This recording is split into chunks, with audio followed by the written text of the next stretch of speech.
கரூரில் கோயில் நில ஆக்கிரமிப்பை அகற்றும் போது போராட்டம் நடத்திய கட்சியினர் மற்றும் பொதுமக்களால் பரபரப்பு ஏற்பட்டது. வெண்ணெய்மலை பாலசுப்பிரமணிய சுவாமி கோயிலுக்கு சொந்தமான நிலங்கள் வடுக்கப்பட்டி பகுதியில் உள்ளது. இந்த இடத்தில் கண்ணம்மாள் என்பவர் 23 வீடுகளை கட்டி வாடகைக்கு விட்டுள்ளார். நீதிமன்ற உத்தரவுப்படி இந்த வீடுகளுக்கு சீல் வைக்க அறநிலையத்துறையினர் முயன்றனர். அப்போது கண்ணம்மாளின் உறவினர்கள் 4 பேர் மண்ணெண்ணெய் ஊற்றி தீக்குளிக்க முயன்றனர்.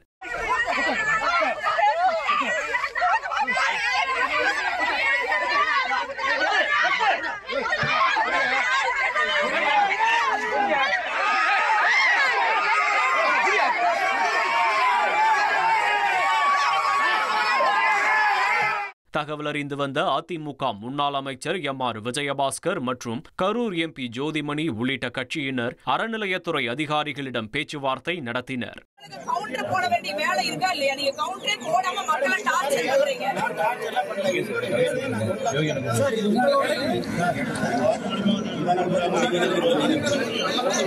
ஆனால் நீதிமன்ற உத்தரவு என்பதால் பேச்சுவார்த்தையில் உடன்பாடு எட்டப்படவில்லை.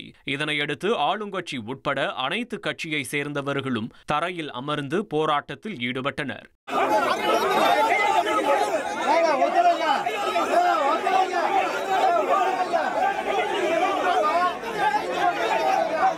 போராட்டம் நடத்திய கரூர் எம்பி ஜோதிமணி, அதிமுக முன்னாள் அமைச்சர் எம்.ஆர். விஜயபாஸ்கர் உள்ளிட்ட அனைவரையும் போலீசார் கைது செய்தனர்.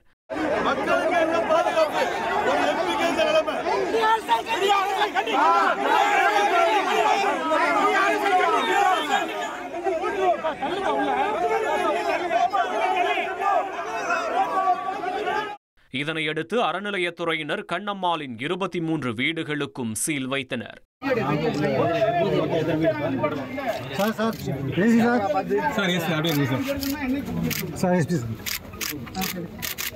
இதனால் ஆத்திரமடைந்த பொதுமக்கள் கரூர் சேலம் தேசிய நெடுஞ்சாலையில் சாலை மறியல் செய்தனர். சுமார் அரை மணி நேரம் போக்குவரத்து ஸ்தம்பித்தது.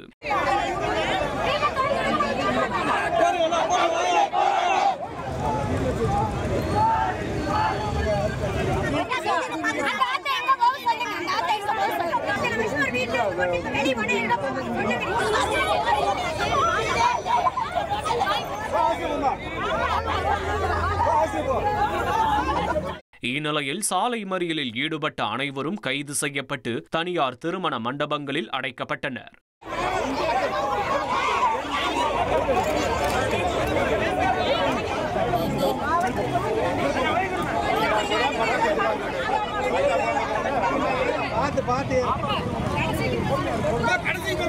கரூரில் கோவில் நிலங்களை ஏமாற்றி விற்பனை செய்தவர்களிடம் இருந்துதான் பாதிக்கப்பட்ட பொதுமக்கள் நிவாரணம் தேடிக்கொள்ள வேண்டும் என திருத்தொண்டர் அறக்கட்டளை அறங்காவலர் ராதாகிருஷ்ணன் தெரிவித்துள்ளார்.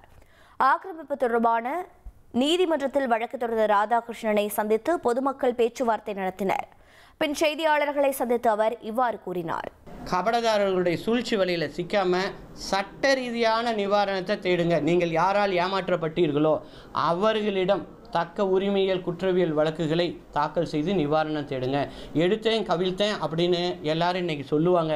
இதே பிரச்சனை மறுபடியும் 10 ஆண்டுகள் கழித்து மறுபடியும் நீங்களே போராடக்கூடாது. அப்போ சட்ட ரீதியாக நீங்கள் எதிர்கொள்வது தான் சிறப்பு. இனி செல்லும் இடமெல்லாம் செய்தி.